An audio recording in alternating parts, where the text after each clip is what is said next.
علیکم اسٹوڈینٹس، یہ آبجیکٹیو ہے جو میں آج آپ لوگوں کو پڑھا رہی ہوں۔ آبجیکٹیو میں بیٹا آپ لوگ بہت کنفیوز ہو رہی تھی اسٹوڈینٹس کہ کون سا چیپٹر ہے، تو اینڈ میں آپ کو بک بھی دکھاؤں گی، اس کے چیپٹر نمبر بھی بتاؤں گی۔ فرسٹ ایئر اسلامیات لازمی کے لیے، اور سیکنڈ ایئر کی جو اسلامیات الیکٹیو کی بچیاں ہیں، کیونکہ ان کے پاس بھی یہ والا پورشن موجود ہوتا ہے، وہ اپنی اس بک سے بھی میں نے ان کو پڑھایا ہوا ہے، وہاں سے بھی دیکھ لیں گی۔ انہوں نے آلریڈی اس کو پڑھ لیا ہے، لیکن یہ ایک دفعہ پھر سے ان کی ریویژن ہو جائے گی، تو آپ لوگوں نے بالکل پریشان نہیں ہونا، ٹھیک ہو گیا؟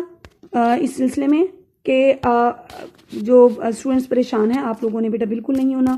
اس میں آج آپ لوگوں کو آج جو ہے آپ لوگوں نے پڑھنا ہے اسماء القرآن۔ اسماء بیسیکلی اسم کی جمع ہے، اسم کی جمع اسماء کو کہتے ہیں۔ اب قرآن مجید کے اسماء یعنی قرآن کے نام کون کون سے ہیں، تو قرآن پاک کے 55 کتنے نام ہیں؟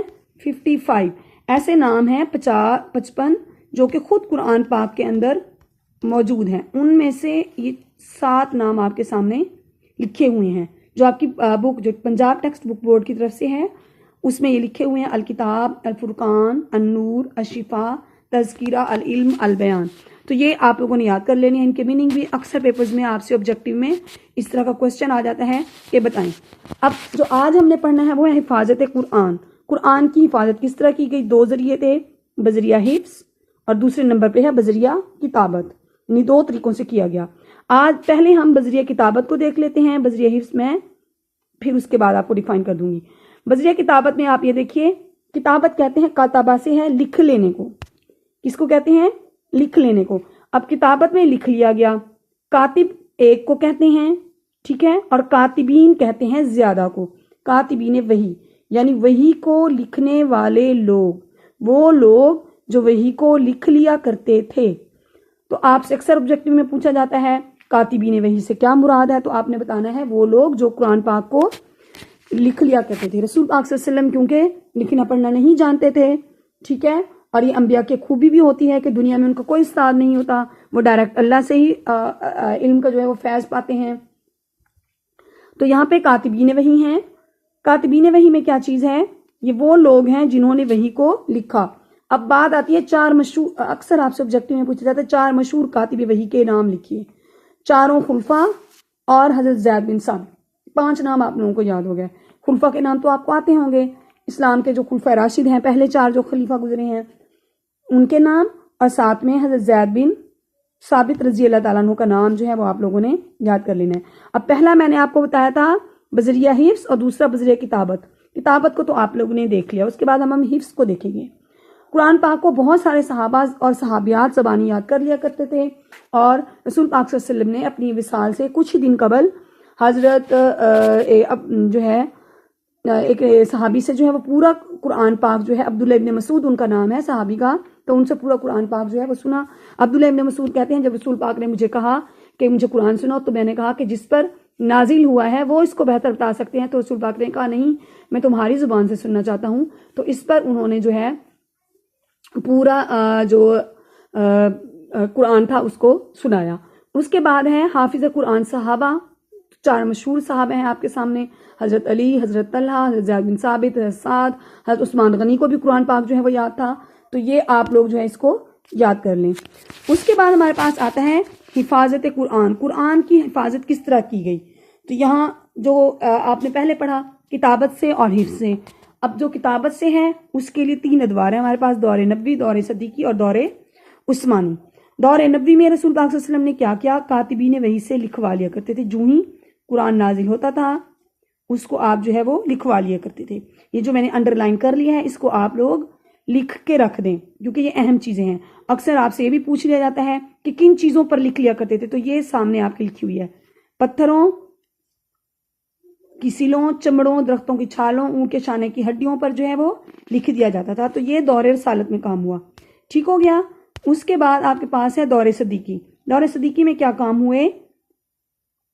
حضرت ابوبکر صدیق کے زمانے خلافت میں حضرت عمر رضی اللہ عنہ کے مشورے سے قرآن پاک کو مرتب کیا گیا، ایک نسخے میں لکھ لیا گیا، اور یہ کام کیا کس نے تھا؟ پیچھے آپ پڑھ کے آئی ہیں حضرت زید بن ثابت کے، وہ حافظ بھی تھے اور وہ لکھ بھی لیا کرتے تھے، تو ان کو کہا گیا اور انہوں نے قرآن پاک کو کمپلیٹ جو ہے وہ جمع کیا۔ جب یہ نسخہ تیار ہوا تو اس کو شروع میں حضرت ابوبکر صدیق اور اس کے بعد حضرت عمر اور اس کے بعد حضرت حفصہ جو کہ رسول پاک صلی اللہ علیہ وسلم کی بیوی بھی تھیں اور حضرت عمر رضی اللہ تعالیٰ عنہ کی بیٹی بھی تھیں، تو ان کے پاس جو ہے وہ رکھوا دیا گیا۔ اس کے بعد جو ہے آپ لوگوں کے پاس آیا ہے دور عثمانی میں کیا کچھ ہوا۔ آرمینیا یہ ایک علاقہ ہے، وہاں پر جنگ ہو رہی تھی، تو حضرت حذیفہ بن یمان نے کچھ نئے مسلمانوں کو، جو نئے مسلمان ہوئے تھے، ان کو عجیب و غریب طریقے سے قرات کرتے ہوئے دیکھا، پروننسیشن چینج تھی۔ مثال کے طور پر آپ لوگ دیکھیے، ہماری پروننسیشن، ہم جتنی انگلش بول رہے ہیں وہ جو انگلش علاقوں کے اندر لوگ رہنے والے ہیں اس طرح نہیں ہے، بالکل ایسے ہی جیسے ہماری عرب ممالک میں رہنے والے لوگ جن کی وہ مدر لینگویج ہے اس کے اندر نہیں ہے۔ پھر اس کی ایک ایگزامپل میں اکثر اسٹوڈنٹس کو یہ بھی دیتی ہوں کہ مثال کے طور پر ہمارا ایریا جو ملتان اور بہاولپور کا ہے، یہ سرائکی ایریا ہے، یہاں پہ جو سرائکی بولی جاتی ہے ملتان میں وہ بہاولپور سے تھوڑی ڈیفرنٹ ہے، ملتان کی ڈیجی خان سے مختلف ہے، تو تھوڑے تھوڑے ایریا کے بعد جو ہے آہستہ آہستہ زبان لہجے کے اندر تبدیلی آنا شروع ہو جاتی ہے۔ تو اس دور میں بہت زیادہ مسئلہ ہو گیا اس چیز کو لے کر کہ کون سی جو لینگویج ہے وہ درست ہے، کون سا لہجہ جو ہے وہ درست ہے۔ تو اس کے لیے حضرت عثمان نے جو ہے جو نسخہ حضرت حفظہ کے پاس تھا وہ منگوایا اور اس سے بہت سارے نسخے جو ہیں وہ تیار کرائے۔ ٹھیک ہو گیا۔ اور اس کے بعد ہمارے پاس آتا ہے تدوین قرآن۔ تدوین کسے کہتے ہیں؟ کسی بھی چیز کو کتابی صورت میں جمع کرنا یا کسی بھی چیز کو ترتیب دینا، اس کو ہم کیا کہتے ہیں؟ تدوین کرنا۔ تدوین قرآن سے مراد ہے قرآن پاک کو کتابی صورت میں جمع کرنا، یعنی قرآن جب ہمارے پاس 30 پاروں کی صورت میں ایک بائنڈ ہو کے ایک صورت میں آیا ہے کہ کس طرح اس کو کس ترتیب سے رکھنا ہے، تو اس ترتیب کو ہم کیا کہتے ہیں؟ قرآن پاک کی تدوین جو ہے یہ ہو گئی۔ اس کے بھی 3 ادوار ہیں، وہی دور رسالت، دور صدیقی، دور عثمانی، اس میں بھی کوئی ڈفرنس نہیں ہے، جو پیچھے آپ پڑھ کے آئی ہیں سیم وہی ہے۔ رسول پاک صلی اللہ علیہ وسلم کے دور میں لوگوں نے جو ہے وہ قرآن پاک کو لکھ لیا، کاتبین وحی کی تعداد 40 کے قریب تھی، ٹھیک ہے، اور یہ بھی میں نے آپ کو بتایا کہ کہاں کہاں پر یہ لکھ لیا جاتا تھا، ٹھیک ہے، اور اس میں بہت سارے صحابہ کرام کے نام ہیں جنہوں نے قرآن پاک لکھا، یہ میں انڈر لائن کر رہی ہوں، لیکن آپ نے اس اپنی آسانی کے لیے وہی یاد کر لینے ہیں جو میں نے پہلے آپ کو لکھ کر دکھائے، 4 خلفائے راشدین اور حضرت زید بن ثابت، وہ آپ لوگوں کو انڈرسٹینڈ کرنے میں آسانی رہتی ہے۔ یعنی پہلے دور میں ہوا یہ کہ ان کو لکھ لیا گیا۔ حضرت ابوبکر صدیق کے دور میں کیا ہوا؟ ایک مصحف کی شکل میں جمع ہو گیا، جلد کی صورت میں جمع ہو گیا، جس کو ہم آج کل کے قرآن پاک کی صورت میں جانتے ہیں، ٹھیک ہے۔ اس کے بعد جنگ یمامہ ہوئی، کب؟ حضرت ابوبکر صدیق کے دور میں۔ ریزن یہ بنی تھی کیونکہ ایک شخص مسلمہ کذاب، یہ میں نام پھر سے انڈر لائن کر رہی ہوں، اس کو آپ لوگ اچھی طرح دیکھ لیں، جھوٹا نبوت کا دعوے دار تھا یہ، تو اس کے خلاف رسول پاک صلی اللہ علیہ وسلم نے ایک لشکر بھیجا، لیکن ابھی وہ جنگ شروع نہیں ہوئی تھی، اس سے پہلے ہی رسول پاک کی وفات ہو گئی، تو یہ حضرت ابوبکر صدیق کے دور میں جنگ ہوئی تھی، 70 کے قریب قرآن کے حفاظ اس جنگ میں شہید ہو گئے تھے۔ حضرت عمر یہ صورتحال دیکھ کر بہت پریشان ہو گیا اور انہوں نے کہا کہ اگر اسی طرح جنگوں میں حافظ شہید ہوتے رہے تو قرآن کا بہت بڑا جو ہے حصہ ضائع ہو جائے گا، تو آپ قرآن کو ایک کتابی شکل میں جمع کیجئے۔ تو اس پر حضرت ابوبکر صدیق شروع میں تو بہت پریشان ہوئے، لیکن اس کے بعد انہوں نے حضرت زید بن ثابت کا تقرر کیا، ایک کمیٹی بنائی جس کے سربراہ حضرت زید بن ثابت تھے، ان کے علاوہ اور بھی لوگ جو ہیں وہ شامل تھے۔ حضرت زید بن ثابت نے جو ہے اس قرآن پاک کو ایک کتابی صورت میں جمع کیا۔ اس کے بعد دور عثمانی آتا ہے، حضرت عثمان رضی اللہ تعالیٰ عنہ کو دور۔ اس دور میں بہت سارے غیر عرب لوگ، غیر عرب کو ہم اجمی کہتے ہیں، وہ بھی مسلمان ہو گئے۔ حضرت حذیفہ بن یمان آرمینیا کی جنگ میں تھے، یہ صحابی ہیں حضرت حذیفہ، تو آرمینیا کی جنگ میں شریک تھے، انہوں نے وہاں پر قراءت میں لوگوں کا اختلاف دیکھا، یعنی پروننسیشن میں اختلاف دیکھا، تلاوت کرتے ہوئے لوگوں میں جو پروننسیشن تھی اس میں اختلاف شروع ہو گیا، تو انہوں نے دوبارہ سے زید بن ثابت کا تقرر کیا جنہوں نے قرآن کو پہلی باری جمع کیا تھا۔ ان کو کہا کہ اب قرآن کے لیے ایک تلفظ بنائیے، یعنی کس لہجے پہ قرآن کو پڑھا جانا چاہیے۔ حضرت حفظہ کے پاس قرآن جو رکھا ہوا تھا اس سے مزید 7 نسخے بنائے گئے اور اس کو مختلف صوبوں میں جو ہے وہ بھیج دیا گیا۔ اس کے بعد آپ صلی اللہ علیہ وسلم نے فرمایا کہ قریش کی قرات کے مطابق پڑھا جائے۔ کیوں؟ کیونکہ قریش کی قرات جو ہے، رسول پاک صلی اللہ علیہ وسلم قریشی تھے، تو انہی کی قرات کے اوپر جو ہے وہ قرآن پاک کو لوگوں کو کہا گیا کہ اسی پروننسیشن کے اوپر، اسی تجوید، اسی لہجے کے اوپر پڑھا جانا چاہیے۔ اس لیے حضرت عثمان کو جامع القرآن، یعنی قرآن کے اوپر امت کو جمع کرنے والا کہا جاتا ہے۔ اب شروع میں آراب اور نقطے تو نہیں تھے، جو آپ زبر، زیر، پیش اور نقطے دیکھتے ہیں ان کے بغیر لکھا ہوا تھا۔ اگر کبھی آپ نے غار ہرا کی تصویر دیکھی ہو تو اس کے اوپر اقرا بسم ربک الذی خلق، ایک پتھر کے اوپر جو لکھا ہوا ہے وہ بہت ہی رف سے انداز میں لکھا ہوا ہے، زبر زیر پیش کچھ نہیں، تو اسی طرح عرب جو ہے وہ اس کو پڑھ لیتے ہیں، ان کے لیے کوئی مسئلہ نہیں ہے، بالکل ایسے ہی جیسے ہم اردو میں حالانکہ اعراب ہوتے ہیں، ہمیں کیسے پتہ چلا یہاں پہ اس لکھا ہے، یہاں پہ اس لکھا ہے، اس یا اس یا اسی طرح اور بھی بہت سارے ورڈز ہوتے ہیں زبر زیر لگے بغیر ہم اپنی طرف سے میننگ کر رہے ہوتے ہیں، کیوں؟ کیونکہ ہم اہل زبان ہیں، اردو ہم سمجھ سکتے ہیں، تو بالکل اسی طرح عرب بھی اہل زبان تھے، ان کو اعراب اور نقطوں کی کوئی خاص ضرورت نہیں تھی، اس کی ضرورت اجمیوں کو تھی، ہم اجمیوں کے لیے ضروری تھا کہ قرآن پاک کے اعراب اور نقطے لگائے جاتے ہیں۔ بعض لوگ کہتے ہیں حجاج بن یوسف نے، لیکن زیادہ تر کہتے ہیں ابو الاسود، یہ میں نام لکھ رہی ہوں، ابو الاسود دویلی،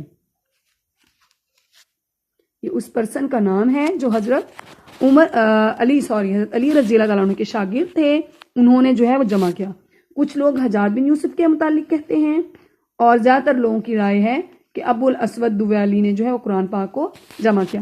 اگر آپ کے پاس ملٹیپل چوائس میں آتا ہے تو ان میں سے کوئی ایک ہی آپشن میں آئے گا، آپ اسی کو کر لیں، اور اگر آپ کے پاس آبجیکٹیو شارٹ کوئسچنز کی صورت میں آتا ہے تو آپ یہی لکھیں گی کہ اعراب اور نقطے لگوانے کا اعزاز جو ہے بعض لوگوں کے نزدیک حجاج بن یوسف کا ہے، لیکن زیادہ تر لوگ یہ کہتے ہیں کہ حضرت علی کے شاگرد ابو الاسود دویلی نے جو ہے وہ اعراب اور نقطے لگوائے۔ ہاں جی، اس کے بعد سب سے پہلی بات بچوں، آپ لوگ بہت کنفیوز تھے پچھلا لیکچر دیکھ کے علامت لازمی کا کہ یہ کس طرح ہے، آپ ایسے کیوں پڑھا رہی ہیں، وہ میں آپ کو آسانی کے لیے آبجیکٹیو کے حساب سے کروا رہی ہوں، ٹھیک ہے؟ پوری اگر آپ کو ایسے سمجھ نہیں آتا وہ یہ والا میرا لیکچر بھی سن لیں۔ اس کے بعد جو یہ آپ کا چیپٹر ہے تعارف قرآن حدیث، اس چیپٹر کو آپ اچھی طرح پڑھنا شروع کریں، ٹھیک ہو گیا؟ اس چیپٹر کو آپ لوگ پڑھنا شروع کریں گی تو تقریباً آج میں نے آپ کو کہاں تک پڑھا لیا، اس کی بھی پک میں جو ہے وہ آپ لوگوں کے ساتھ جو ہے وہ کل جو ہے وہ انشاءاللہ آپ کا تعارف قرآن کمپلیٹ ہو جائے گا، تو اس کو آپ لوگوں نے بہت اچھی طرح تیار کر لینا ہے، کسی قسم کی کنفیوژن کی کوئی ضرورت نہیں ہے، آپ کی یہی کتاب ہے، یہ میں نے کچھ اور بکس سے اس کے علاوہ خود جو مٹیریل ہے آپ کی بکس کے اندر موجود نہیں تھا وہ بھی رائٹ کر کے جو ہے میں نے لکھا تھا، تو وہ جو کل میں نے ڈسکشن کی تھی آپ لوگوں سے کہ کیا نام تھا اس کا، مکی اور مدنی صورتوں کی خصوصیات، تو وہ بھی آپ لوگوں کی بک کے اندر موجود تھے، اس سے نیکسٹ پیج پہ ہے میرے خیال ہے، یہ جو میں نے پیج کھولا ہوا ہے اس سے اگلے پیج پہ، اس کو بھی آپ لوگوں نے دیکھنا ہے، اس میں آپ کے پاس تھا مکی اور مدنی صورتوں کی خصوصیات، مکی صورتوں کی بھی 6 خصوصیات یاد کر لینی ہے اور مدنی کی بھی۔ اس بک کے اندر آپ کو خصوصیات اتنے اچھے طریقے سے نہیں دی گئیں جو آبجیکٹیو میں آپ لکھ پائیں، اس لیے میں نے آپ سے وہ پک شیئر کی تھی جس پر کچھ اسٹوڈنٹس جو ہیں وہ کنفیوز ہو گئے، تو کنفیوز نہ ہو، کوئی بھی مسئلہ ہو آپ لوگ جو ہے مجھ سے پوچھ لیا کریں، اپنا خیال رکھیں، گھروں میں رہیں اور اپنا ڈیلی کا کام ڈیلی کریں۔ اللہ حافظ۔